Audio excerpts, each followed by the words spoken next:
Hi there. I'm Dr. Kirk Lifeso, and I'm a pediatrician and infectious diseases specialist, and I want to help keep your family healthy. You turn to doctors and other healthcare providers because we use the most trusted and current medical knowledge to care for our patients. That's at the very core of how I provide care and why I first became a physician, and to practice medicine to keep people as healthy as possible. In the past decade or so, celebrities and other self-proclaimed health gurus have shared their views against vaccines. But their positions are not backed up by credible research, and upon examination, their positions have been refuted repeatedly by medical science, the very same source that you've trusted for your medical care. It's hard to prove a negative. It's like asking me to capture the boogeyman to show you he doesn't exist. It's impossible. Sometimes these skeptical positions, they live on, even in doctors' offices, where parents turn to us when it comes to their family's health and well-being. So why then are more parents questioning us when it comes to routine vaccines? It's a good question, so that you understand and can make an informed decision using credible sources.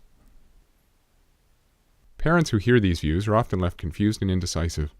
The result is that some children don't get routine vaccinations, and their health is put at risk. Doctors and nurses have you and your child's best interests at heart. Today I'll talk about some common questions or concerns about vaccines and encourage you to continue this conversation with your doctor. I hope that you'll make the best choice for your entire family based on medical science.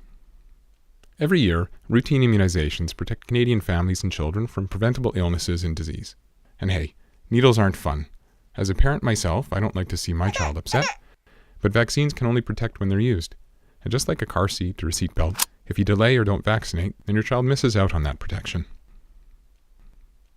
Vaccines have an excellent safety record, and they're continually monitored and tested around the world and in Canada before they're approved for use.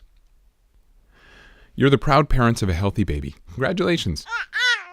Among all the other new routines in your life, like sleep and feeding schedules, your doctor will give you an immunization schedule.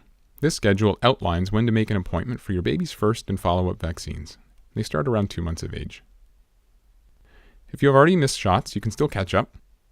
Speak to your doctor or nurse about getting them back on track. With every vaccination, you're helping your baby's immune system fight off diseases that could otherwise harm their organs, limbs, thinking, and speaking abilities. So how do vaccines work?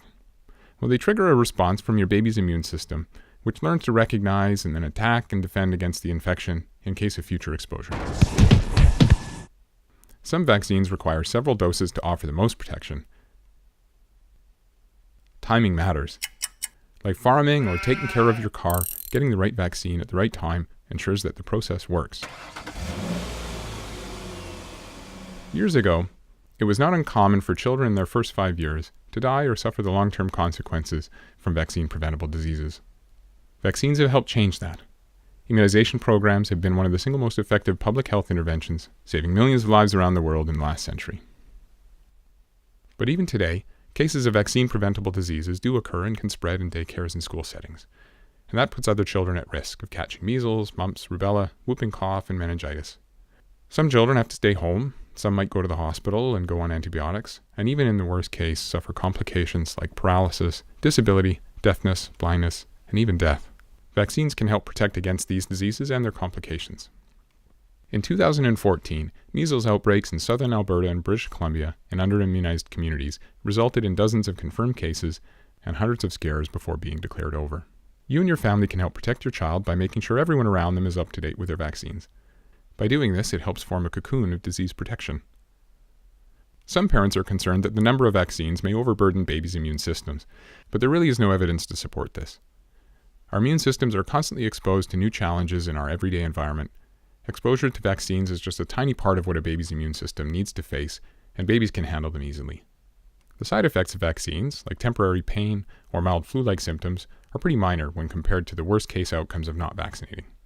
Serious allergic reactions from vaccines are very rare and are reported immediately to Public Health Agency of Canada so that any problems can be dealt with quickly. So what else is in vaccines? Well, vaccines also contain very small amounts of other ingredients, and all of which play necessary roles. These ingredients help vaccines work better, longer and faster, stay sterile, and help maintain quality during storage at different temperatures.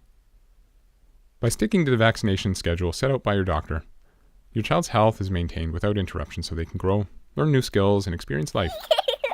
I get my kids vaccinated because I know the facts. And if you have doubts or questions, talk to your doctor or nurse. Get the medical facts from your doctor, ask questions, and understand what the research says.